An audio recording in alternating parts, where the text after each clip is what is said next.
started.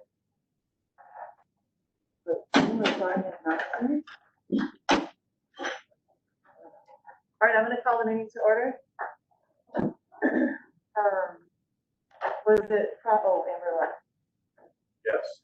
We have to wait for Amber. You don't want to start talking without Amber.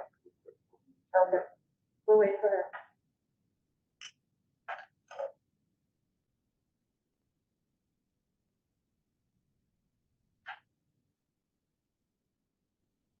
Those little changes in life that we gotta keep up with. Oh, that she didn't bring copies for everybody? She emailed it to me. I would have made a copy. It's all good.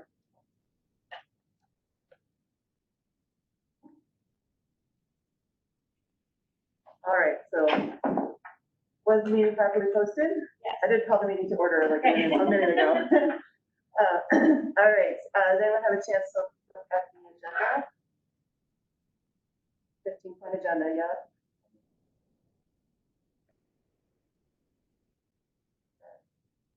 All right, and then you're gonna have a chance to look at the minutes.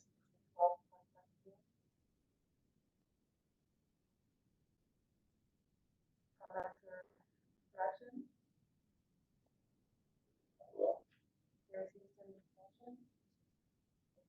Seconds? All those in favor signify by saying aye. Aye. Opposed? Should we go back and do the same thing on the agenda? All those in favor of the agenda, say aye. Aye. Opposed? All right. All right, so item number 5, corner updates. Nothing, all right. So number 6, clerk of court update. Good morning. Good morning.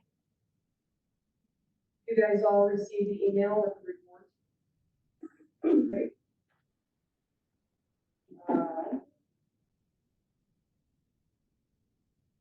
Are there any areas that you want me to hit on or any questions that you have? I would just, the one question that I had was, I mean, you make the comment at the end about that revenues are slightly behind, but not terribly so. Is your feeling that, you know, that things are picking up now that the court is? It's not really back in session, but. Yes. It's a combination of many things. It's, that I think they'll stay lower this year than what they were last year. There's a lot less volume of traffic and ordinance tickets for many months. And so particularly in the area of like fines and forfeitures, basically goes to the county, and the related surcharges that go along with those will continue to be less in, less out.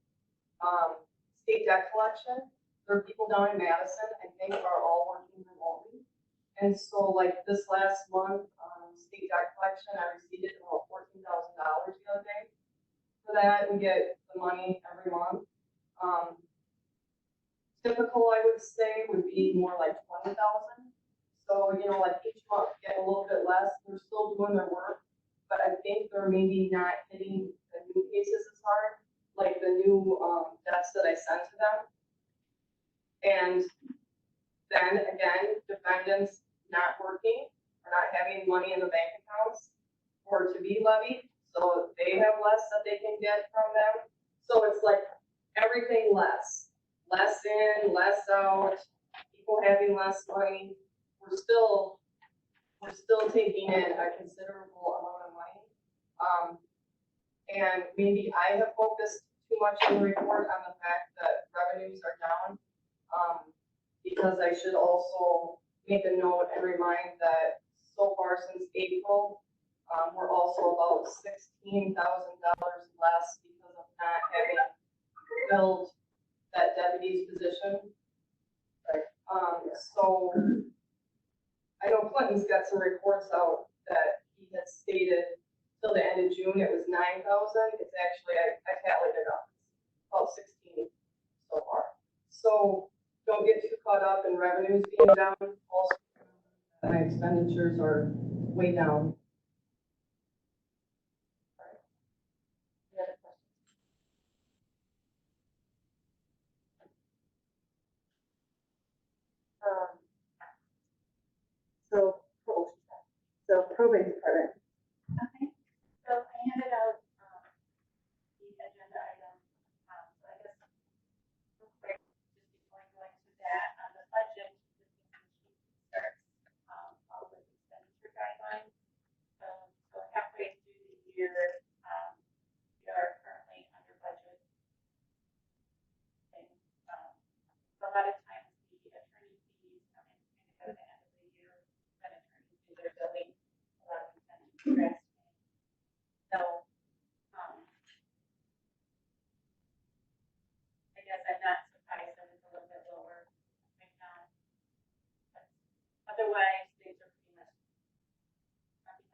And on the agenda item, I followed what, it's not the exact format, but the, items are the same, showing the department that it's by myself.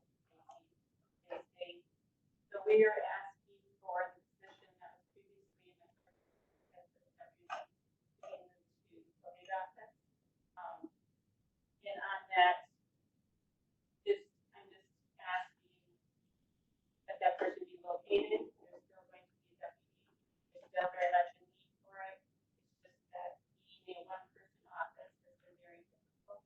When I'm up in court, outside, unexpectedly, with a question, they have to wait until I return to the office. I'm already helping someone, like I frequently starting with phone calls. So, and then when I'm away from the office and meetings, an issue arises, I just feel really torn. Same thing, even when I'm on vacation, that I feel compelled to remote access and just make sure everything is okay. So, and some of that is due to types of hearings again, that was due to cases for 24 and 48 hours. And some cases that can be held with 72 hours. So some of that is just a lot of moving parts between the doctors and permanent resources for kind of helping resources. With that, we're asking, it's not going to change the financial impact. It's saving money. Both of us have been operating with kind of feeling short-staffed, I think. So I think the need is there. We could, during this time, maybe that's because maybe the company money, but we both feel that we strongly need to do it. And that's what we're asking for. But that scales as an approval for you, for personnel and finance, and for the board, because the budget impact would be moving from Stacy's budget to the public office budget. Will this position be working in your office at all and helping back you up at all, or is it so 100% going to be? I hope it will at times, and I think that's kind of the agreement. That's why I offered it up as I did and went to Jen to have this discussion, because I fully support her need for it, but I am in no way saying that I will never never need to have this over there. I think the two of us will work together, and because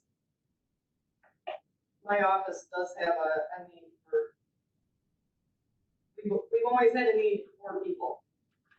But you think that it will work to We have have basically a part-time person? No, but again, they need to only be supervised by one person, and Right. I think it's unfortunate that we have separate budgets for things like this. And until a few years ago, we had a budget together. Sandy McNamer, the former registrar of probate, wanted her own expenditure only budget just for her office.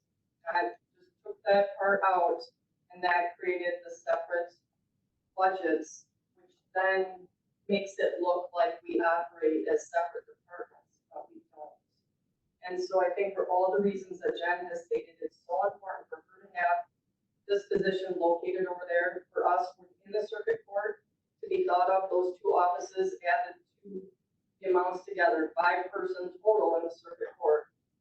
And I think that so that she has coverage now while she's up here and all the other times, just makes sense for him to be over there. And because we have a great working relationship, I don't doubt that it will be easy to have that person work in our office when we need them to. But again, our systems are very portable too. I can go over to Jen's office, she can come over to mine, and we can log in and work on the circuit court stuff. We're on a state system that runs very well.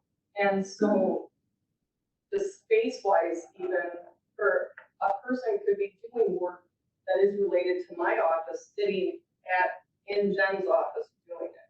So is the plan to cross-train? They will learn things that are necessary to do in your office. Yeah, necessary, but they won't learn all of what a deputy would in my office, because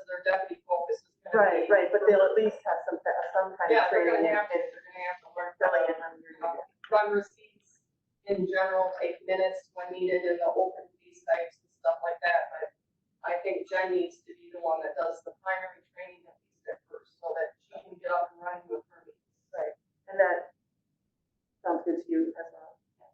Because I have to say, the only concern that I had with this transfer is, I don't want a year from now you coming to me and saying, oops, we shouldn't have given that position away, I need another Well, full yeah, I person. hope I don't get really sick again, but I'll apologize now if I do.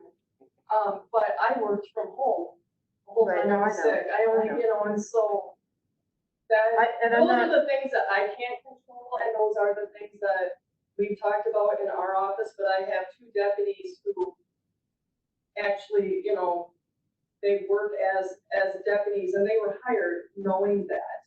It didn't get sprung on them as a surprise, and whatever, they know from the get-go that that's the deal, and what will happen when when I'm in treatment again, I have people that will be willing to walk up and do what they need to do.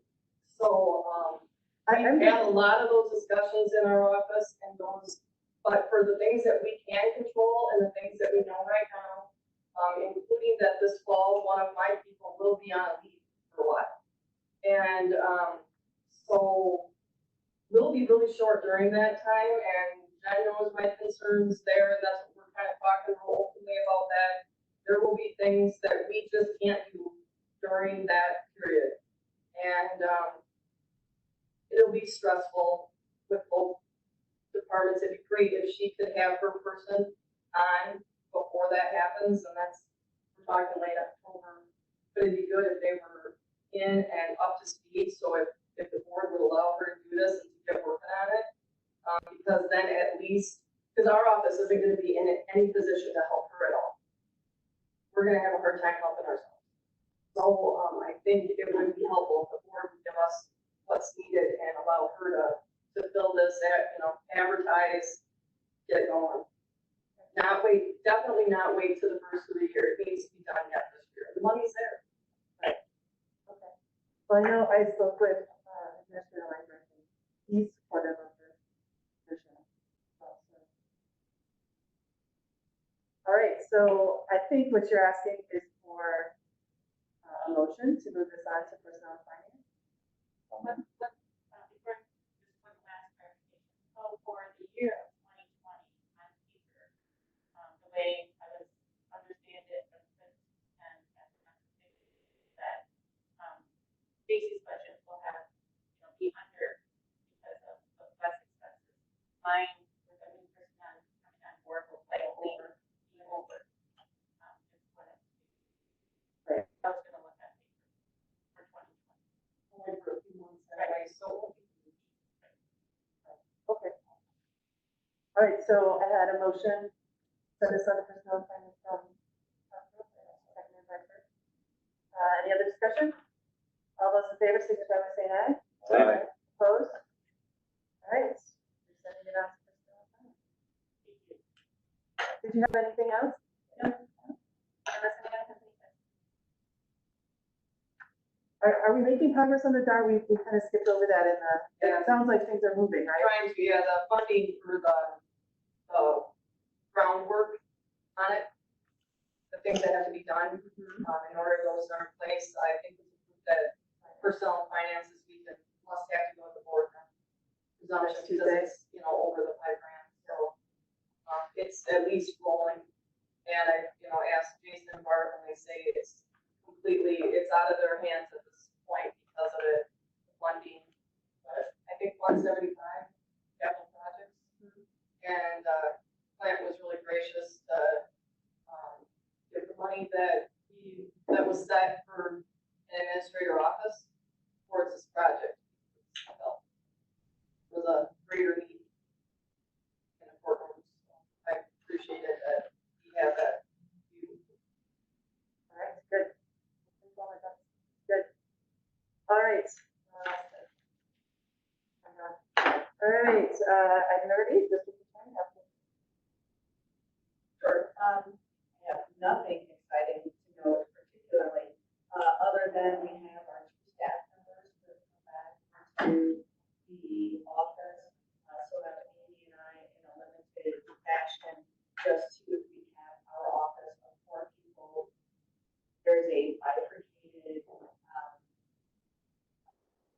process by which our people are paid, right? So we have two county employees, we have 2 state.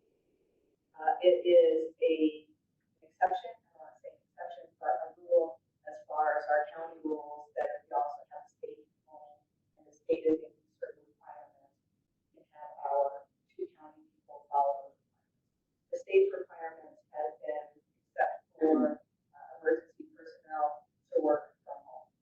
I've talked to my people from the state, and they said they don't think the state people are ever going back. I mean, they think that it's better. A couple of big reasons where my expectation was my 2 staff members not be in this position. One of my staff members' husband has constant contact with the public. Constant contact. And one of our attorneys had, one of our attorneys, me or Amy, have had a spouse who has had significant medical issues over this time. So I didn't want to have someone meet with the public and someone who had deep medical concerns. So the one with the medical concerns now is going back to work. So if you're going back to work and you're already in with that issue, I can also say we're pretty much way back when in March or April, pretty much pushed everything out until June 1st about, because that's how long the court anticipated we were going to be out of court. So everything got pushed to a specific time period. Now, of course, the court says, Supreme Court, their rules say, this is not how it's going to happen, face-to-face, or it's going to happen a whole different way. But all those cases that were set, they're still set. They're doing Zoom court, it's worked fabulously well from our position. We have a lot of court, which, so Amy and I will be coming into the office when we have court heavy days. Just not every day, it's usually Monday, Wednesday, and Friday, because it's easier to do courtread when you have 3 screens. Right? Working on a laptop with 1 screen, trying to go to work is very difficult. So she and I will be coming into the office on court heavy days. The state, nicely enough, provided masks to 3 masks to everyone in the office, including our 2.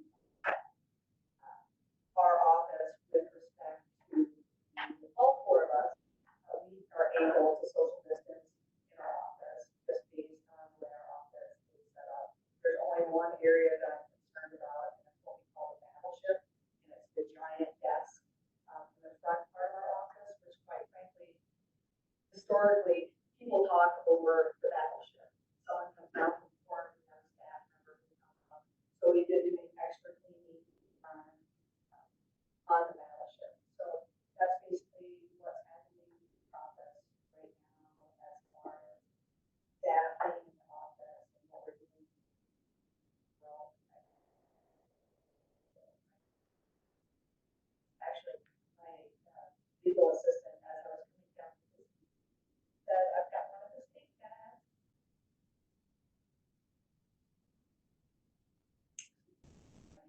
So that's what's pretty much happening as far as that is concerned. When we come to our part of our budget to our department, but it's money that we get through the state to reimburse our victim coordinator. There's an equation that we get some sort of, we think that money's going down this year, but that year we're going forward, and because everyone's looking at fewer people, many people are making their payments, and so we have a lot of issues with that.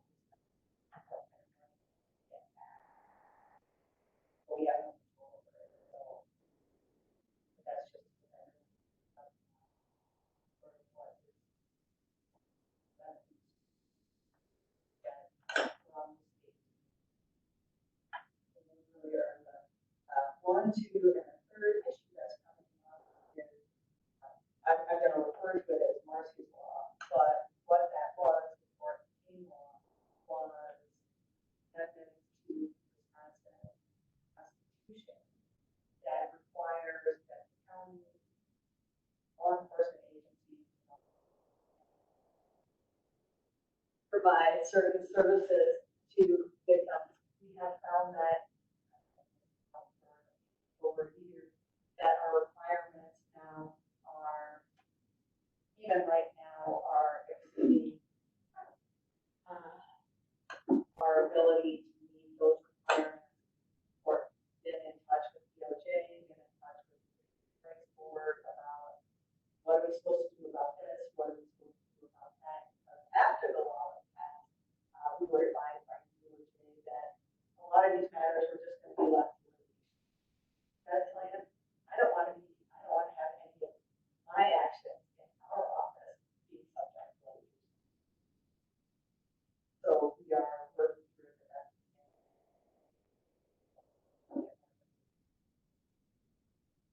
As time goes by with more support. So, putting it out there because I may have to come back. Most people see mandate of those kinds of things. I'll let everyone know, I voted against it. You're going to get those. And it was going to be an unfunded mandate for the county, not any correction. So, but, well, we have to support.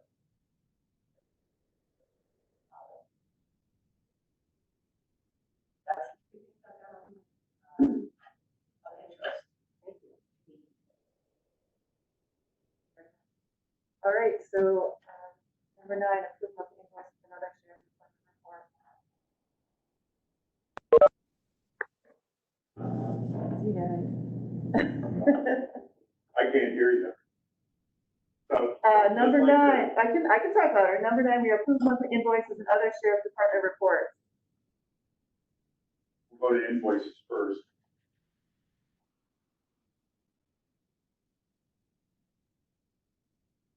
That stands out. So I have a question. I think this is mostly for Amber. So is it possible when you give us this list of these, the only thing that I really want to know about is, does this make whatever line item that this is coming out of? I want to know if it makes a line go negative. So for those line items that the money will pull from. Any time it's going to make, what we budgeted go in the negative, if you could just let us know once we hit the negative. That's really, to me, because these are things that bills that we've budgeted for most likely. But really, I'm just wondering at what point are we overspending in what categories? I only want to know when it goes negative. You don't have to otherwise mention it. Okay. All right. So yeah, I didn't think anything else. The ones that are over 5,000, do we have to spend those?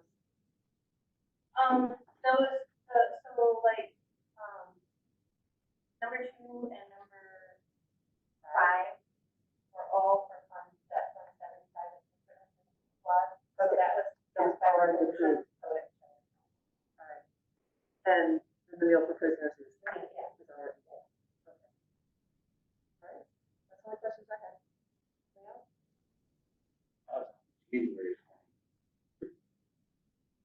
Enters my bill? No.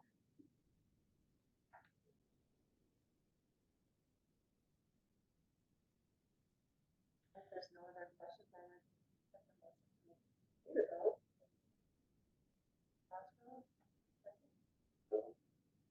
Peterson? Any discussion? All those in favor, signify by saying aye. Aye. Opposed? All right, motion carries.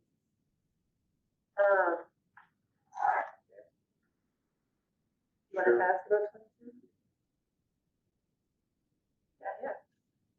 So Carrie has a question about item number 22 on the monthly bills. One was a squad repair. Body repair. Wasn't enough to send it for insurance purposes. The deer? No, it wasn't a deer. There was some existing. I mean, that's usually what it is, right? If you'd like to hear what happened, there was pre-existing damage on the vehicle when I took it over, and then it incurred more damage after I took it over. Those ash tree stumps in the parking lot, I felt like one of those ash tree stumps running more. So, yep, I turned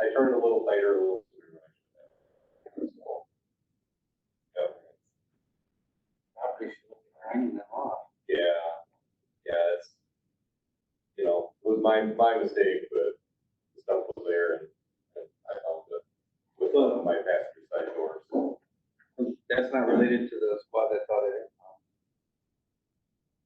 The squad that's currently on it impound is one of our spare ones that, if you look at your monthly mileage report, that was squad 4.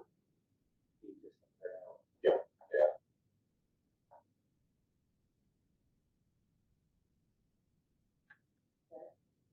Okay, all right. So now we are on to item number 10, rehire of casual dispatcher jailer position. We had an individual that just resigned from the sheriff's department, Zachary Albertson. The other dispatcher, took a good job, but it's might have poured over in Johnsville. But because we're down personnel in the jail, he'd like to come back as a casual. It will help take some of the people off the 12-on, 12-off shift. And we do have a budget for casual people for the jail, don't we? Yeah, I thought so.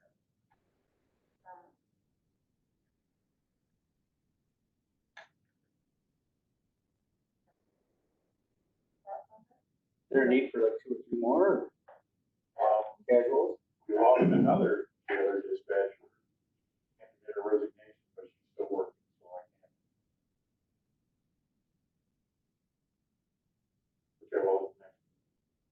The hope is that she'll also want to come back as a casual, but I don't know that she's pressed that necessarily in that gap at this point. That was the hire just from last year. So, I was on that. some of us, Was it a couple years? Yeah, I was on that interview. Because his dad's a road tech. Correct. So, we need a motion? You got mine too. Coming back. Well, because he's not, like, he's not retiring or anything, there's no rules to, in regards to that, yeah. So your question was, do we want to approve more than one? I don't think we're approving money, I think we're just approving the The actual actual action of action, hiring him yeah. back, so. There's money already there. We do have a line item that's, it says dispatch, but I'm assuming that means jail dispatch. Yes. Your temp casual line has $10,000 in it, you haven't spent any of it in jail. Okay, so I would accept a motion to allow them to hire that young man.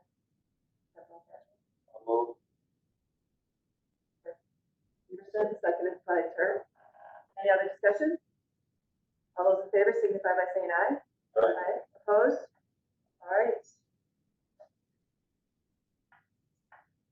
Number 11, retention of staff issues, request for department-wide increases.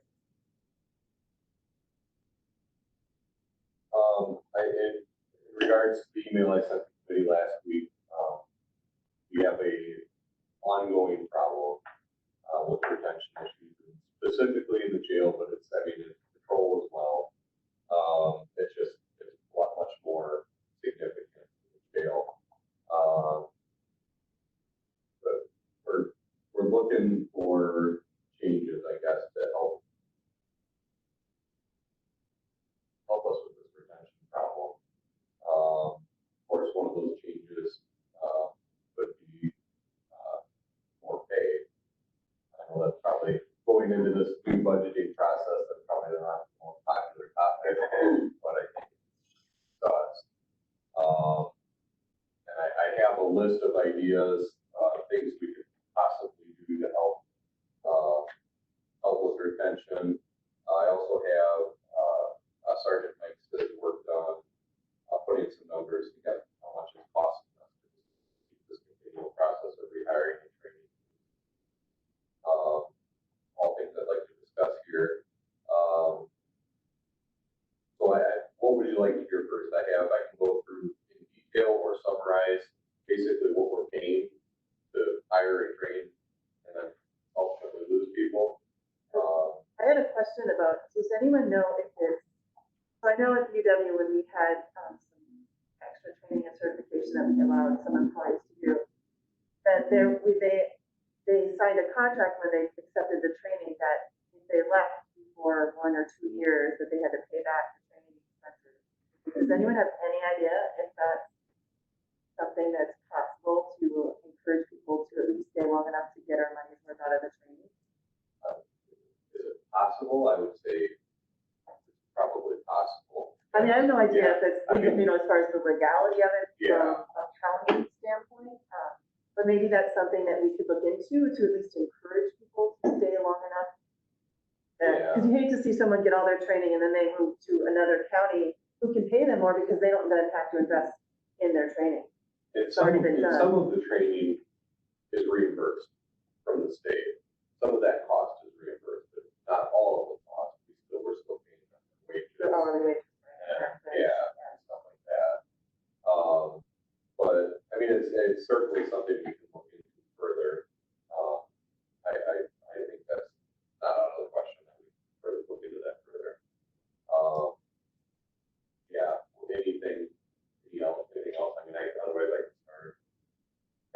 I have questions, but you can go ahead and. If you have questions, go ahead. Right, I mean, I think when we talked about this, really, one of the big challenges I think we're facing is that there's been a change in the mentality of the workforce and that they don't stay. You know, when I started my first job, it was 25 years, you know, you were looking for that job that was going to take you 25, 30 years, and that's not the case anymore. Moving from job to job seems like it's the norm now. So that's a challenge that everyone is facing in all sectors of employment. So I think that there's some suggestions that we could look into as far as how to try to retain millennials and that generation. So we should be looking into that in particular, I think, because that is the generally younger people that we've been hiring in jail. Not all of them, but many of them. And so that's a challenge that we're going to just keep facing over and over again. The workforce is changing. And they say pay is not necessarily, some of the articles I've read, pay is not necessarily the motivating factor. So, but I'm sure it plays a part. Yeah. Yeah. And my other comment as far as the raise part, you know, Sheriff, you were in the finance meeting. The recommendation is from the finance committee is that if you want raises, you have to find other places to cut.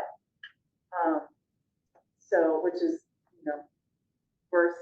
I mean, it's like terrible choice and terrible choice. But I think that's something we're going to have to try to figure out if that's possible. I mean, and then I guess my understanding historically is something we try to do more and we're told no. So, I mean, we need to know if this is even a viable option. Find a way to fund it. Well, it was right in the document that we approved at finance that it would be, if you could find, you know, that they were recommending 0% increase. But if you can find a way to make cuts to cover whatever increase you wanted to make, that would at least be discussed. Okay. And potentially approved. All right. That was my understanding. Dave? I wasn't there for that discussion. Oh, okay. So, yeah. No, that's good for now. Go ahead. If you have more questions. Yeah, I'll interrupt. Stop. Just go ahead. So the numbers that Sergeant Sis put together, we went back from when we lost Randy Nelson and Brittany Clark. And so Randy left July 5th, 2019. Brittany left August 17th, 2019. So he ran the numbers from the time they left their positions, the time we actually kind of were conservative on this, the time that we would have typically had officers trained, officers that we trained to replace them. We put very more time in training with on average. we figured out what we were paying in overtime costs, covering the vacancies, and, what we figured in, hiring costs to hire the two people that we replaced them. Kind of put all these numbers together, for a total. And the total he came up with from, time we lost the two employees to time that on average we would have had a trained replacement, in place, that we had $42,809.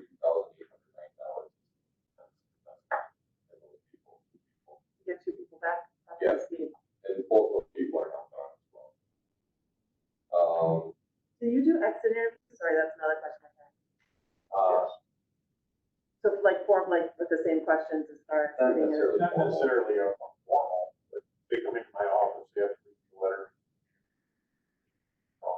Because I think that that's a really important component of this whole thing is in trying to understand what's going on and getting try to get as specific as possible as to why are you. That'll help us. With you saying that, I think maybe that's something we need to make more formal. And just get those answers. Yeah, I mean, because then, especially if you're asking the same questions, then you can start, it's easier to see the patterns if you have the same questions asked of each applicant. Money. That's the first words out of their mouth, money. What's interesting, so they're moving to someplace, like, I know you had mentioned that they're moving to a department like Grove that pays more, right? Well, we have had that, we've had that piece left, for South County for better pay and maybe more opportunities. We've also had some good return from South County, but for the most part, the people who left to go to other counties and stayed in other counties. Most recently, I think the last one we had, well, not the last one, we had for another agency. Pay, I think, is comparable, but benefits are better. And that was let the deputy stall people left to the one he walked in, either chief.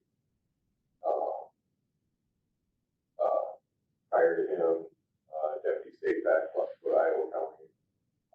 Comparable pay, better benefits. So it's, What's interesting to me about that is when they leave to go to another department, it means that there's an opening in that department, which means someone left that department. well, in here, I mean, So, one of my talking points, two agencies in our area are pretty much running the wage for money. Lake Delton, Reedsburg. Lake Delton probably makes, on average, their officer probably makes $9 an hour. To try and combat that, Reedsburg, exact time frame, I can't tell you for sure. Would have been right around the time we had our last negotiation here. Their chief went into the county, their city council, demanded a 7% raise for all the staff, big contract, because he was just losing people left and right. Lake Delton. Now we have both Lake Delton and Reedsburg stealing deputies from South County, Iowa County, wherever it may be, creating vacancies in those agencies, which right, which of course, Gives Reedsburg people and Lake Delton opportunity. both have huge tourism dollars coming into Yeah. their areas, they can afford to do that. they can. Yeah. I guess we need a bunch of water parks in Richland Center and then we'll, Well, we got our new aquatic center. But it's, it has to be said that they are our neighbors, so that's not a huge move for anybody to make. Yeah, and so they're driving, South County is another one they've lost, they're losing. Actually, one of the people we lost from the jail who went to South County, made it to the road in South County, now left South County. So, I mean, this is what's going on, and basically law enforcement in our area is, there's just there's a wage war, and there's a lot of movement because of that wage war. That was one of my talking points, something I wanted to bring up. It's the reality of what we're dealing with, and is everybody leaving just because of pay? No, there's benefits as well, and that's a big part of the picture for a lot of people. And I don't think we're going to be able to change what's happening with insurance here, quickly or overnight, but Carrie brought up the other day, it's something we need to start looking at. Is benefits. I mean, I agree, we definitely need to. See what we can do, but- Last year was told the same thing, well, we gotta wait for next year. Well, It's why here wasn't it- today. Why wasn't it on, why don't we talked about it in January 20th? I tried. Well, I'll help you. We'll check on it. Specifically about the insurance, we've been very reactionary. We sit back and wait and see what the cost is gonna be. And then it's too late to consider alternatives. You either bite the bullet, pay the extra cost, or you cut back the coverage for everybody, try to keep the cost in. And that's what we've done the last few years. Agree, it would need to be a much more proactive approach to this situation. But, hearing Clay talk about this sounds a lot like what Pine Valley's been dealing with the last couple of years too, and some of their competitors too, and, we have had to do some market adjustments at Pine Valley for certain positions. So there is a precedent for considering those things, and that may be something that has to now come into play for the sheriff's department as we're looking at market conditions for those jobs. And I guess I don't know, I can go into detail a little bit more on the cost of what we had invested in those people, if you'd like, otherwise I can provide you with the numbers. If you'd like to review them another Yeah. time. But, overtime costs, I think we had overtime costs just leading up to filling the position, we had probably about $1,000 in overtime costs before we had the position filled. And, the cost of training them, just paying them up here and learn, like that figure $19,847. So, and that's just paying their wages. Mike got a figure for jail, what we would be paying for their wages for jail school. For jail school, the training itself is reimbursed. But we cover their wages while they're again, learning. Necessary, we have to do it. It's not really an option unless we hire somebody pre-trained, but the applicants we get that are pre-trained to be jail certified are very few and far between. So it's just kind of how it is, unfortunately. The cost of testing, advertising for openings, we're looking at a couple of grand per process for paying people to conduct the testing. Again, that total we came up with was 42,000, and I'm more than happy to scan this and email it if they want to look at it. Yeah, I think that would be helpful. In detail. That would be helpful. Some of the ideas that we came up with, and how we've actually kind of just discussed already, but insurance is a big one. When I started here, insurance was huge. It was a draw to state. It really was. We were on the state plan.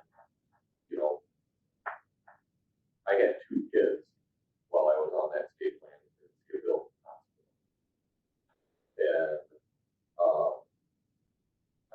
And my understanding was that was quite a significant cost to the county. But we've now taken that cost, put it on the backs of the employees, and said, this is the new plan, this is what you get. And we've gotten to a point now where Culver's can beat our plan, our insurance plan. That's one of our most recent resignation. That person is going back to work at Culver's. Pay after bonuses is going to be cool. She's going to have better insurance. And a whole lot less stress, but, we can't control the stresses of our job too much. It's the nature of the beast of law enforcement.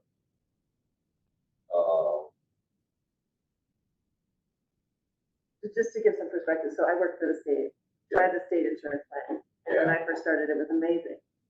By the time I left, I was paying a lot. Yeah. It's not as bad as private, but it's by far way better than in the private sector insurance. I actually still have state insurance. I pay the full premium myself because we're self-employed, which is no fun, right? So that trend is not unique to Richland. I mean, I hope you understand. I'm sure you understand that trend is happening everywhere. Because nobody can afford insurance. The owners can't afford it, and so that's a challenge. So I think that maybe what we need to do is make sure we get this on finances agenda for November, as soon as we're done with this budget stuff, get it on for November so that for next year we're ready to go. If I know with the hospital, I'm sure the hospital just doesn't only accept court. No, they take daycare, because I can go there, and I have Right. daycare. The way it was portrayed the other day was that, will they accept? Yeah, Strivers do, they're, Yeah. or what's Al Bradley offer? Yeah, so why don't, I'll make sure, I mean, we can make, we're on finance, so we can make sure that that issue is talked about. Because and to be honest, I had an employee from Pine Valley say to me, you know, they gave me a raise, but it didn't even come close to covering what they changed on my insurance, and now that I'm paying my insurance, I would have rather given up the raise and gotten the better insurance. So I think that that's a discussion that we need to be having. What about supplemental insurance policy, like an accident insurance, critical illness insurance, where I don't think we would normally, we wouldn't pay for it as a county, but the employee could pay their premium through that Right. company. So offset, maybe like, example, I broke my wrist, I had accident insurance. Having that accident insurance, I didn't have to pay a penny, I actually made money. I had that. Like, Yeah. Aflac or whatever, one of those ones? Oh, yeah. What, something like that? Yeah. Okay, What's happened over the last few years, our coverage isn't so bad, the out-of-pocket has gone way, way up. Yeah. And that's a burden for a lot of people. My wife works for the county, we're from another county insurance, I'm doing. I have insurance available through my employer. County's insurance is still better, but the gap is this where it used to be. You know, and I think that mirrors what's going on in a lot of places. The gap between government insurance and private sector insurance has gotten to a tipping point. And especially large private employers or to offer better. yeah, I mean, I made a lot less working for DPW in that position I was in, but it was worth it for the benefits. But by the time I left, that was getting much, much closer. It was not necessarily worth taking the lower wage. I mean, another option, idea too, with the insurances, and I know it's done in other, I know there's an area school district that does it. There's a paid incentive not to take their insurance. Pretty significant one. For That, young kids who don't. well, it's so, Or something like that, where you have another his plan, wife, he got not paying for this. yeah, they're paid $5,000 or $6,000 not to take the school insurance plan, take their spouse's insurance plan. And, We should survey our employees to find out how important the insurance It's versus not the that pay. long ago, that might be Did the we? best one again. Yeah, there was a survey done a couple years ago, when they were first changing over to working with Paul's Cooper. And they had a lot of data from that survey, but it made me kind of ask some of those questions again. Yeah, I think there's ideas out there, things we can look at. I mean, I understand that our coverage is somewhat based on how many people we have in the program, but if it can be done in a way where maybe there's a paid incentive not to take the county insurance one. For me, but my spouse, it's almost a wash if we use the benefits. It actually hurt my wife's insurance would be cheaper than our insurance if we use our insurance. Basically, if we max out our deductibles, we're going to smarter. We bank on that we'll do that we're saving ourselves money on. I mean, that's the gamble we're making, in my situation.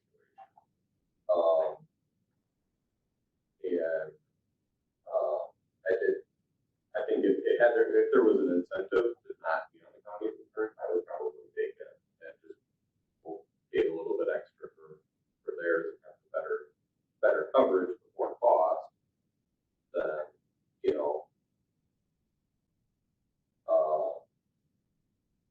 but that's just my situation. I don't know if there's other people that are in, how many other people are in the same boat as me in the county or department. A couple other ideas that I come up with, and I talked to people in the department, look for ideas. One of them was increase our comp balance from 3 days to a full week. It's something that we brought up in negotiations multiple times. It's been one of those things that just kind of, no, we're not going to discuss that. And it doesn't really cost the county much. I mean, we generally don't allow people to take comp time when it costs them overtime. So we're giving them additional time off, paid time off, but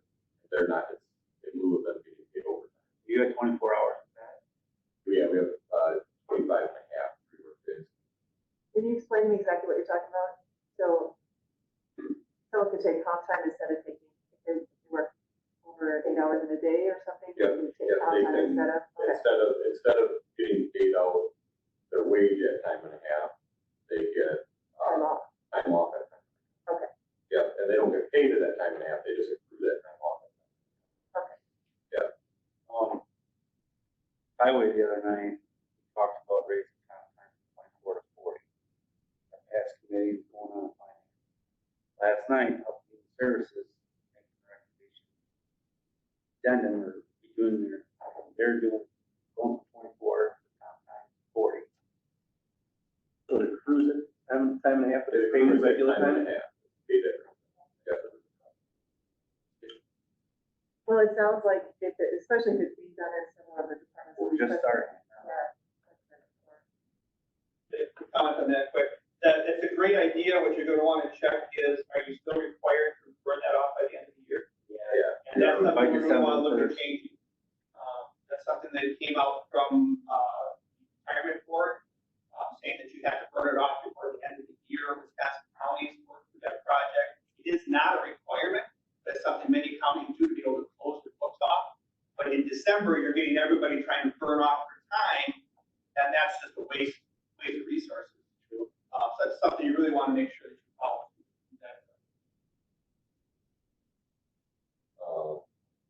Yeah, so it is required to be paid out. I believe this is the first pay period of December that we get that. It gets, you either use it by then or it gets paid out. It's the last pay period of December, Last so pay you, period. yeah, so you have to either use it or whatever now.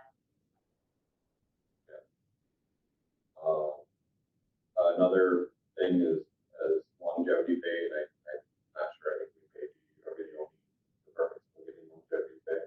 If we look at increasing that as an incentive to get people to stay. Can you send us all these ideas? Yes, I can, so I just have this typed up on a sheet, Yeah. and I can forward you this along with, a copy of what my team. Yeah, that'd be really helpful, and then we can Yes. share it with other board members as well. Protective status for jail. I think this has been tried before, to give them protective status and didn't go through. It's Grant County actually just did this for their jail staff. It's increased, I guess the county would be required to pay more for their, retirement. They'd be eligible to retire earlier. I think what other benefits, off the top of my head, this would mean for them. It'd be probably between a 4 and 5% increase to their retirement. To go from general status to protected status to retirement.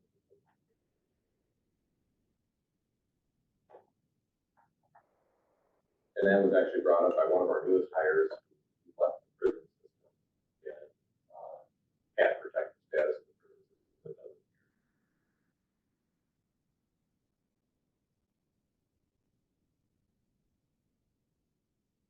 Do you run any figures on, what it would cost to house inmates?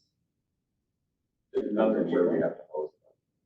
I'll pick a sample of a couple of counties and your population from January 1 to December 31st, so 1 year. We gotta house every prisoner, in different county. Well, see, and that's Would the that- issue, would cost us? it would depend on county what it cost us. And it would depend on whether, let's say, one county may charge us $55 a night to house an inmate. But how many of our inmates can they pay? Where one county may charge $100 a night to house. You know, it was Just need something on paper, because talk to Sean about some of this, he wants to see those numbers. okay. He thinks it might be cheaper to, And I don't know what our obligation is to, to maintain a jail. But I think that's what we're kind of leaning on. Now we're talking about jail, Well, if we still need dispatch, Yeah. so that was sort of looking to see, I mean, we're trying to accommodate the vacations and whatever, I was thinking it was at least about people. I just ran through a quick kind of, cover 24 And you have 8 to have- hours. Yeah, and we have to have people, we have to have staff available. Right, exactly. And so that's why I was thinking it was probably a week. Yeah, probably. And how many do we have total in dispatch and jail right now? So that would only eliminate 2 positions, which doesn't, to me, when I started running the numbers, because I was curious, just what that would mean, if, like, would there be savings? And when I ran that, and at $55 a night, and we have an average in about 25 a month, during COVID, but normally it's about 20. 25 to 30. Yeah, somewhere 25. I ran that, I think it was 500,000 if we were paying $55 a night or a day per inmate. I didn't think we were gonna get $500,000 in savings from moving cutting 2 employees, plus the meal. One of the other, because of the COVID, one of the things that was at a cost to the sheriff's department, I don't need to get on my lane, but was the transport. And now that we are in the middle of the COVID-19, I think everyone in every area is understanding things in a different way. We can have a different technology that will help us for this purpose, but we're getting used to and more comfortable with. We can do different things. And all the jails around here, Crawford County, Grant County, Sauk County, all these places now are using the technology. They're inmates, right? We really don't want inmates going from one jail to another, but we're really using Zoom a lot for a lot of hearings where we did before. Partly because we don't have a feed, for example. We want to be able to see the people, right? We haven't done this on phone because if you're in a police homicide, you want to make sure, right? But now Zoom is being used everywhere for a very specific purpose. But I think it's going to be used, into the future. So every time we have a hearing down from someone in Crawford County, we can just keep them down there. So Richland County doesn't have to go down there. We've had hearings that only last 5 minutes. And we've had to bring the inmate back and take the inmate back to the institution. One that spends time for the deputy to do something that's for anyone, transport, to do something that now we're not really doing anymore. So that is a help in having people in other, inmates in other places. There's also a present cost savings, with not having court security officers. I think last year, Amber said it was like 14,000 last year, which is less than what it had been other years, but, that's significant this year, that the sheriff's department doesn't have that expense now, that's maybe freeing up some of this money. So I think it is more money than just. It is, I mean, because there's also meals, the meals are like, I don't know, what are the meals, what do we pay the meal people every month, average? Well, like this month, it's 7,000. And we had an average of 25. 12, I would say. So, yeah, I have no idea what the legality, although you're absolutely right, I know it like constitutionally or statutorily, I don't have an application. You have to have. I But wouldn't that find doesn't mean that. that people with people. One of the other concerns is you will end up being fully responsible for that inmate's health care at the other facility. They will just bill you. Right. They don't do it like we do here, you can handle it to the hospitals and do that. Right. But presumably we'd have that bill anyway though, right? I mean, if they needed healthcare and they were in our county, we would also have to pay their You healthcare. would, but you already have agreements with local hospitals. When this happens, when you're in another agency, you are fully responsible. If there's healthcare need, if there's suicide, any of that stuff, they just send you a bill. You don't get to use your local social services, you don't get to use those functions. That adds up pretty quick. So that's why many times those inmates would stay in this jail, in your local jail, because they were the more costly ones, and then the other ones. So I think, because Sean isn't the only board member that I've heard this from, I think it probably is worth a little bit of effort to just throw these numbers together to show one way or the other that this is how much it would cost us if we hung them out. And this is how much we would save by not, and so that we have numbers to be able to make a statement that we need to make our jail or not. I like to see the statute too, like, it refers like each county shall maintain a jail or something. And I know it says the sheriff's responsible for the jail, right, but it doesn't say you have to have. Or that we have to house it. I know it says in one of them, the jail, it said that counties can contract with another county to house it. Maybe we have done that before, where we've had, just jail population that is over other counties. Those are in. That's understandable, because that's small jail. Yeah. But I don't know that there's anybody currently in the state who's, contracting all inmates. I don't think so either. And I know we're not every other county, but we'll look into what our obligations are, but at the same time, I don't think we're gonna get away from, we're gonna have to maintain the jail of some sort. And there's just some other entities that other counties won't take. Yeah. Because they're too much of a hassle. I can give you a list. I'll start with Chris on. No one's taking it. Yeah. No one will take it. And that's what I was thinking too, as we're discussing this, just because conceptually We're it not might be gonna, possible. I don't think we're gonna, yes. Doesn't mean there's a place for them to go. No one will take them. Okay, I guess I don't foresee a situation where with not having, staff, okay. So one of the questions that I've heard you guys comment numerous times about how you seem to have problems because a lot of the jail dispatch, the person loves jail but hates dispatch, or loves dispatch and hates jail. How much do you think that's contributing to our turnover?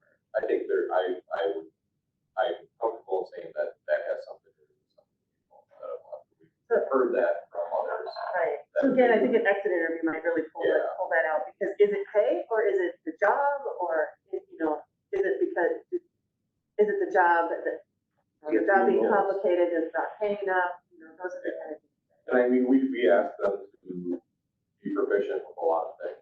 We really do. They're multitasking. Yes, and to be cross-trained in, multiple different disciplines. I'm not gonna say we don't ask a lot of our jail dispatchers.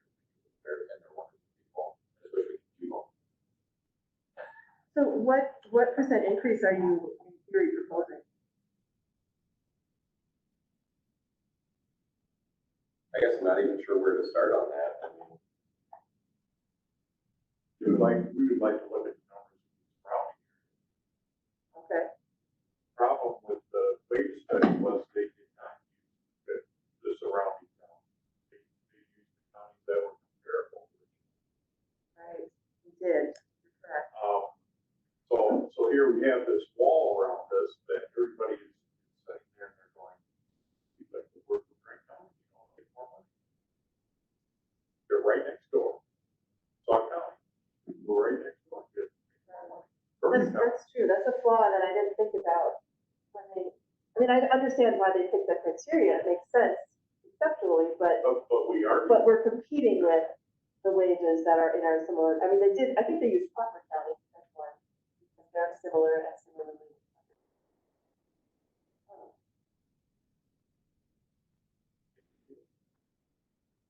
North. Yeah. Population. Right. All right, well, I guess then, my understanding from that the budget process going forward is going to be that you'll be working with Clint to come up with, and these are the kind of conversations you can have in detail. So I would be prepared with these numbers, and then it will come back to this committee after those discussions happen. Not that we can't continue to talk about this every month. I mean, I wouldn't mind hearing an update next month as far as if you find some numbers as far as what you think would be competitive. We want to be aware of what we're seeing, so that you understand what we're, kind of like we're saying, I'm taking the problems off my shoulder and I'm letting you know my problem. Right. Yeah, and I think we can all in agreement that we agree with you that this is a problem and we need to figure out something. On the other hand, we're also in a year where our revenues are down, we think about $800,000 for this budget year. We don't even know what's going to happen in next budget year. So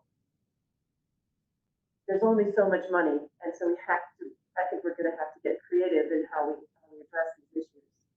And so that's why having some of this information and really understanding exactly what you want, what you need in order to attain your goal of retention is going to be really important. Another part of this is everybody's gonna look at the larger entities that have more money. They're gonna go, oh my God, well, you know something, I fought last year to get our budget up so that we could maintain the sheriff's department. But I can see that everybody's gonna sit there and go, well, no sheriff's department got all this excess money, there is no excess money. In fact, I'm gonna ask for a whole lot more money. I asked for a new jail and a new radio company. You get with the wish list, it's not gonna be small. The difference being that that's capital versus operational. And operational, we're under our tax levy limits, and that's where, and wages are under our tax levy limits. So that's a different conversation. But we're gonna know everything by Monday. Just got the paperwork from county clerk. We're gonna sit down next week. But it was remarkable to me. Well, I guess it shouldn't have surprised me. That they would sit there and say, well, you know what, these larger entities, we cut them. It's hard to cut. Well, absolutely. But we get it. We'll do our best. I mean, I'm not gonna say that we can't cut, because if I say we can't cut, you're going to cut. Well, the problem is there's only so much money, so we don't have a choice either. So if we work together, we can figure out where it makes most sense, if there's cuts that can be made, where it makes most sense. And that's where we rely on you as the experts, what you need to tell us, okay, we really need this, but we can cut this, or, we can work here, if we can do this. This is imperative, we absolutely can't touch this, but this area we have some room to work. I think you probably have to decide if the wages are the number one highest priority in your department, then, you put that number in, and then you try to figure out where else you could supplement that, what you need for that area. Yeah, It's no fun. I mean, we all know it's no fun. I can put a number out there that I've been, it would make jaws drop, because it's probably one of the bigger raises that anybody in the county's ever got that I recall, and that was 5%. And not in private sector, probably not a huge raise, but in county government, that's a big raise. Right, I mean, working for the state, that would have been a big raise. Yeah. Yeah. Well, I mean, I would say going forward, get as much information as you can, and look at your budget really closely and see how much you could make up for in your own budget. The context of that percentage is not a raise, it's department adjustment, because you're not saying, we just need to hand them more money. No, it's to compete for employees and maintain our staffing. This is the level we truly need to be at. Which is what Pine Valley did. Yep. And sounds like. I I was just really confident. Pine Valley has definitely done that with nurses. Yeah, okay. Anything else you guys wanted to touch? Did you have more? I'll provide you with these documents. I think I covered everything. I mean, pretty much they had one note in here. I mean, like Rockwell, talk about a local business. They're starting with 3 weeks of vacation, starting day one, 3 weeks of vacation. Plus, they get a week of personal / sick time from day one. Do you know the hourly rate there? What? Do you know the hourly rate there? I think Started? it's, depending on what you're doing. But yeah, I'm not sure. And their insurance, what I've been told, is comparable to ours. So, I mean, these are our direct competitors for our jail staff, at some extent, probably even old people who look at that, say, wow, I can go and deal with a whole lot less stress and not potentially get shot. it's, Make more money. yeah. I get my time off. So how many applicants, because we have an open position right now that we're getting, how many applicants have you got? 15 that are, You get more than that, but that's. 15 that actually filled out the correct application. I guess that would be the best way for me to say that. We had a bunch of people on it, did not fill out the correct application. They were recontacted and said, you need to fill out this application. And never did. They never did. Yeah. So 15 is a pretty good number. So I mean, we must be able to attract them with what we say our pay is. It's just, it's not enough to, is that really what you're? It's, I don't even know if it's so much, you know, this is such a different time for us with COVID. I think there's people, probably more people right now looking for employment than we have had typically. I imagine. And that's where our increased numbers have come through this time around. I'm guessing that's what it is. I think there's a lot of people looking for employment right now for COVID. Right. A lot of jobs. Yeah. Yeah, okay. Anyone else have any other questions?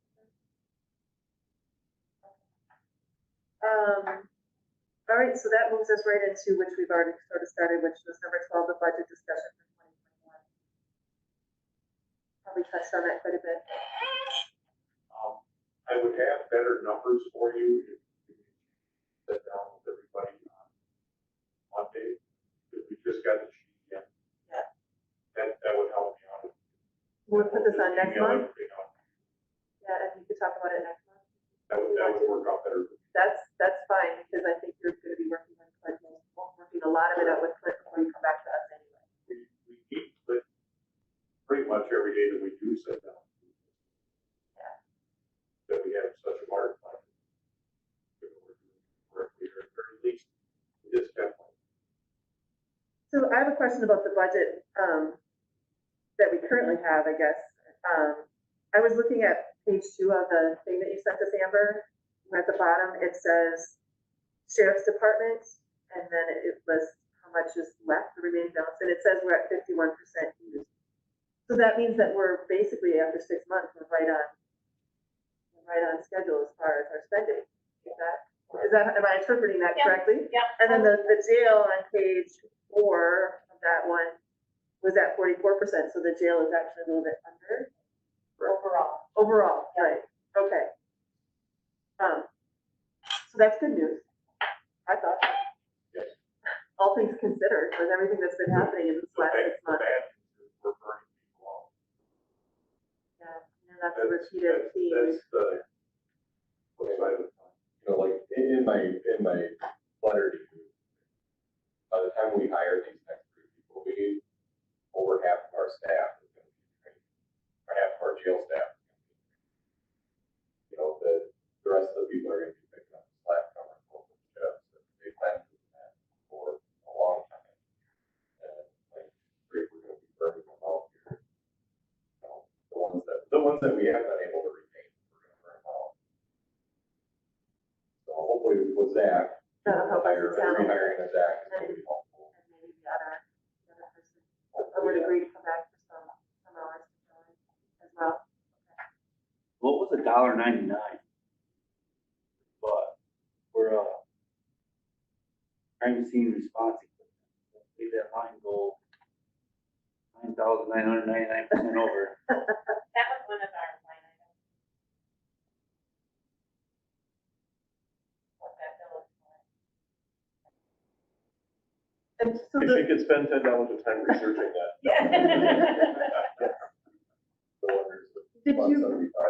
Did you get it worked out then? Because I see that our equipment lines are still in the negative because, and that's just the way they're gonna stay for tracking. Okay, that's what I understood. Yeah. So it will get paid and it won't be negative, but Right. you haven't overspent those categories. It's just the way they're tracking It's just the money is 175. not. That's, physically in the yeah, budget, because they it's wanted in to that fund. be able to track 75. Okay. All right. Is that it for budget discussion then? We're good? Who feeds the dog? Like, who pays for that? Currently, the dog is donated. And what about the vet bills? Yeah, the basic veterinary care.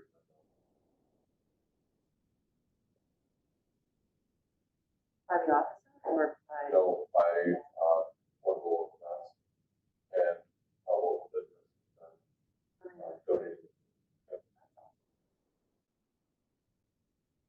right, number 13, discussion of radio tower project. I don't have much to report on this. Yeah, we're still working on, well, the holdup has been Barb has been helping me, or Barb is going to be helping me with radio project stuff, getting this stuff organized.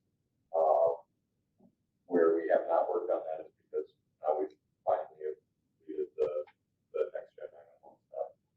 So, well, at least what we need to do to get everything up and running, there's still big needs for grant stuff that'll come through that we can utilize to expand on that. But right now, currently, the new 911 system is in, we're using it, it's live. Any major bugs? Not that got reported to me. I put out a message a couple weeks ago after we went live that I wanted a report for the Jason and Barb of anything that didn't look right, smell right, feel right. You know, because we were still in that phase where they were obligated to come and fix it if something was driving, you know, on their dime. And so I didn't hear anything major. We did have some reporting issues with our higher ground server. Right away, those I think have all been taken care of since by MIS working with higher ground lines that for some reason quit reporting after the new 911 are not reporting again. So the radio project, my recollection of when we left it last was that we gave the chief deputy permission to look and get bids for clearing it. So, is that correct? And that's where we're still at. Okay. Yeah, we haven't done that yet. That's the next step. Now with 911. Well, with the 911, hopefully. Okay. I think we should reach out to other counties. Granted, Iowa, people who've done their retower Yeah. stuff. Yeah. Get the plan of what they did to get that. And I think that's what we plan on doing to help build our proposal is to look at what other counties have done. I know I think Monroe County is not that far off. Grant County is good. RFPs, they call And it, some right? of those, yeah, and some of those counties have similar, you know, geographically would be similar to the I guess topography of the terrain of Richland County. So. Because, I mean, we heard already 2 years ago from all the local fire departments, you know, the concerns with this system. So has this now become our next number one priority as far I as would what say we need to, yes. Yeah. and on top of budget and. Yeah. Make this radio system I know you've mentioned a couple of times, and I just want to be clear with that. The first net, who was discussed in personal finance the other day, at best could be a supplement to a radio system currently. So it's not gonna, in no form will that be replacing a radio system. We still have to build a radio system. But first net could be a supplement to the system. The problem I foresee with first net is where we're gonna have dead zones with a radio system, we're gonna have dead zones with cellular system. You know, it's gonna be those deep narrow valleys that we have throughout the county that signal doesn't transfer through limestone. And so we're gonna need to try and, you know, piece things together so that they work together, but we can't count on first net an answer to our radio system problem. We still need radio system. And Bug Tussle, their towers, utilizing their towers, we don't know if that's essentially. It's an unknown because we don't know if their towers will be built. Yeah, Can we find that out? potentially, yeah, and that would probably something to consult. Because the the major expense, my understanding is the major expense with putting in a new radio system is building the towers. Towers, yeah. So if, And renting. and renting. Yeah. So if it seems like if we can nail down what Bug Tussle can and can't do for us, that will help us greatly in determining how expensive this project is. And unfortunately, we're probably kind of behind the ball on this. The other side of that is, and where I say we're probably behind the ball, if we build a tower, there is that potential that we can rent space on our tower as well. Oh, and as a revenue source? Help pay for you know, but had that been done 15 years ago, 20 years ago, before we had all these tower sites, probably would have been more of a revenue source than it would be. Yeah, I mean, both have, Yeah, the there's towers, so towers it everywhere now. seems like if we could work out, at least some of their towers have to be in the right place. Yeah, well, I mean, I think that we're still slated to get another hours in the next few years from them. So they are gonna have towers everywhere, it's just Right, my whether or understanding, not they're built to the specifications. right, and I mean, my understanding, of one conversation I had with Bug Festival was that was their intention, was to be able to provide that as a service. Whether they're following through on that, I don't know. The last one, they didn't know if they were wanted to put radio equipment on their tower. Yeah, because they're already gonna have government equipment on their tower. FirstNet that's a government entity. You know, that's well, it's, I guess, I don't know how I want to word that, but FirstNet was something that was created by federally for, public safety services. So, All right, well, I guess we'll find out by moving forward.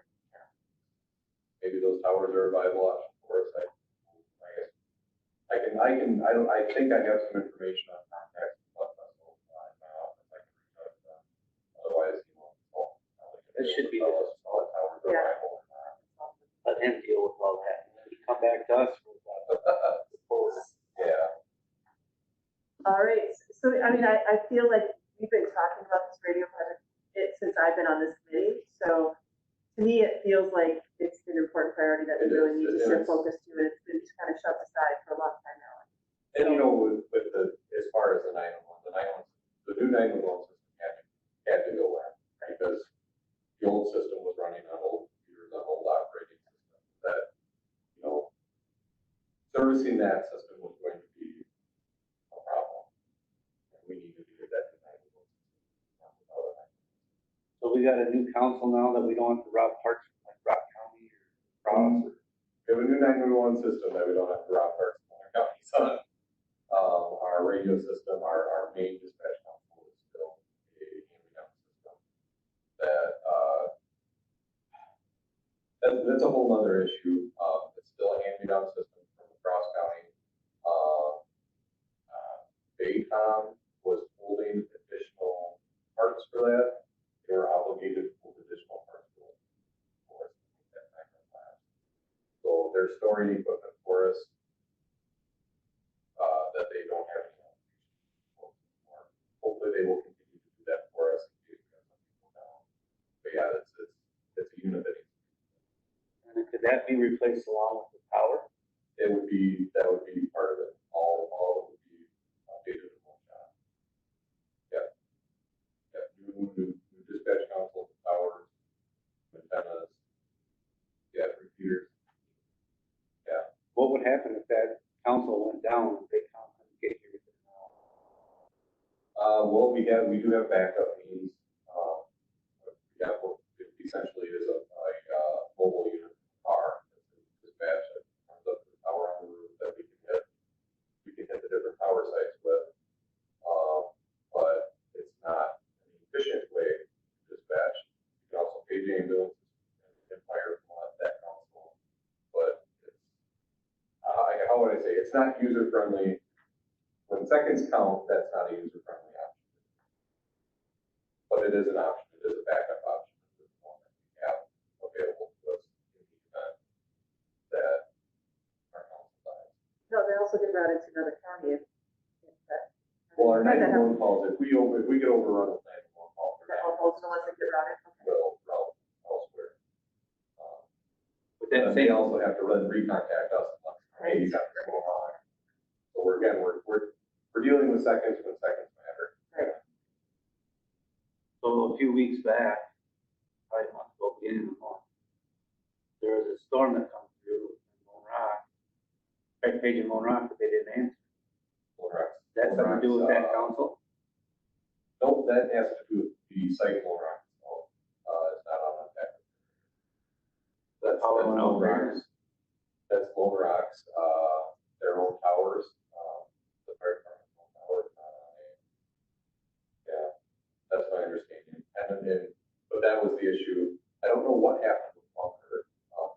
is on a backup generator, that is serviced. We had the same issue with Bunker, with Casanova as well, that's the same thing. But they, when power was restored in Lone Rock, we had communication back from Lone Rock, and somehow we were still able. They had a call right after that. Yes, they did, and we were able to pay them. Once power came back on, we were back on with them. So that's not the county's responsibility. That's Lone Rock Fire Department's responsibility. That was my understanding, was that was their equipment that was not on back. But it's still ultimately our responsibility to pay them out, though, isn't it? Yes, So if that's not working, that's kind of on our hands to get there. So if there is a working thing, right? What? So that there is work, yeah, it does work, because there's power down. I believe that was, their equipment, I believe, on the water tower. That was the water tower, they have a, storing forward there. They had a storing forward there. Whatever it was not on the back. Or is not on the back. Yeah, batteries plus that. Yeah. Batteries full. And I never got an answer on what happened. I called our people. And the next day, when I came back in, it was, we were running test pages and they're getting everything forgiven. So, it was just one of those weird anomalies that happened. They would do our pages.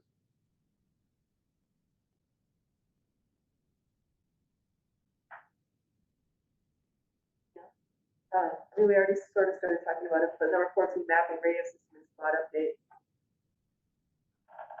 Have you heard anything on the 4 new ones? Arrival date? We spoke with Pool the other day. We had VIN numbers, I think we had VIN numbers at the last. But at that time, we didn't have a signed bill date.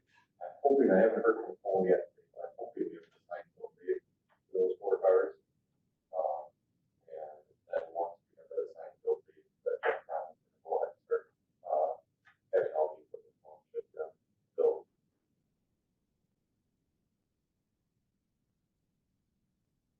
we did get a number, and with what was on the waste reports, we did get a number of equipment in through the MIS for them already. We're ready to go when they come in. Yeah, because those computers just take, they're wonderful computers, but they take forever to get here. And so I had Barb go ahead and move that stuff right away, so they're here and ready to go. We've got everything, I think, but the computers at this time for as far as MIS is concerned. So one of the things that was approved as far as the borrowing was AEDs for all the squads. And I don't believe that we've done that. We have not done that yet. So I did hear from the company that we got in our original quote from, that I wrote the grant for. So they still want to offer us the same pricing. To do that, but I don't know if we need to do that or. I think we could probably move ahead with that. I mean, if we borrowed the funds specifically for that, there was $25,000 set aside for AEDs and all the squads. So, and I'm gonna apologize for this, a lot of this was stuff before I took over, I'm not exactly sure how many.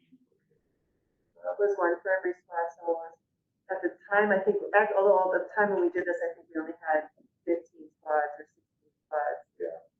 I think the idea was that we want the road deputies to have, so the cars that are out the most were the ones we wanted to make sure. We have 25,000, so however many we can get for 25,000 is what we can get. And I think we went for the jail. Because the jail is old and we probably, so anyway, I mean, I can send you the grant application that you actually described. I mean, we didn't get the grant, but it was basically, when we didn't get the grant, then we just asked for it in the capital borrowing. But yeah, I think we need to move forward with that as well. That's needed equipment that the rest of ours are, we're slowly losing. Yeah, and we don't have them for every spot. No, we don't. So my understanding was when we passed that was something that everyone was supportive of as far as being on the capital Yes. borrowing. So going on that theory, then I believe we should do it. Okay. Yeah, I can send you all the information, and I will forward you the contact information for the one vendor. I'm assuming that we probably should get 3 quotes, to make sure that we're doing it appropriately, because it's a big number, Yeah. 25,000. Yeah. So, but I think we should stay within that 25,000, so basically you get as many as you can get. Yep. That amount of money. Get them in the jail and all this stuff. Okay. And if you can, try to get compatible ones with all our ambulance services. Yeah, that's been an issue with ours too as well, but we have to run an adapter for Apple with my service, so. I know that we talked about that, because when we got the quote, that was one of the Yeah, really good so ones. I can work with Darren on that, to make sure what we're getting. Cross compatible. Okay, so I'll send you the contact information for the person that I have, and the contact information for what we were asking for. Okay, thank you. Yeah, all right. Anything else on mapping radio system and power grid? If not, we are to item 15.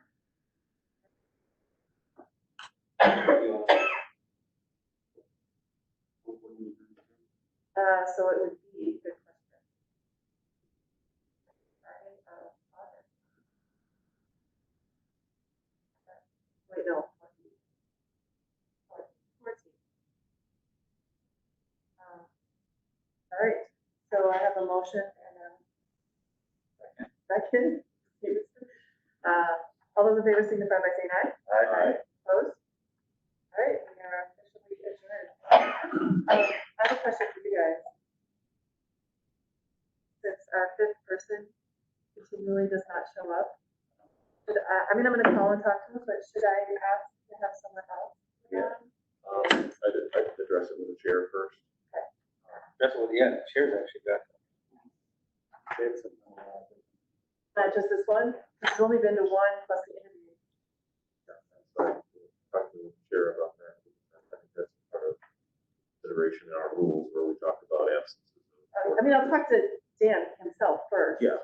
Oh, yeah. But, So let Marty know. I'll talk to Marty. All right, that sounds good. Thank you, everyone. I can share that one of the, couple of the times that he was like, son-in-law. His son-in-law.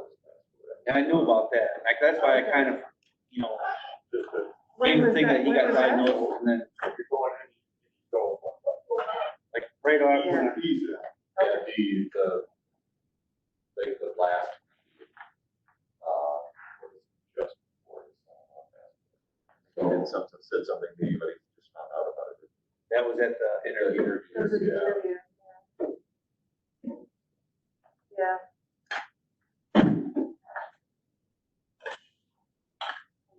Like meeting? Oh, I wanted to show you, David. Fully. That was a lot longer than. Yeah.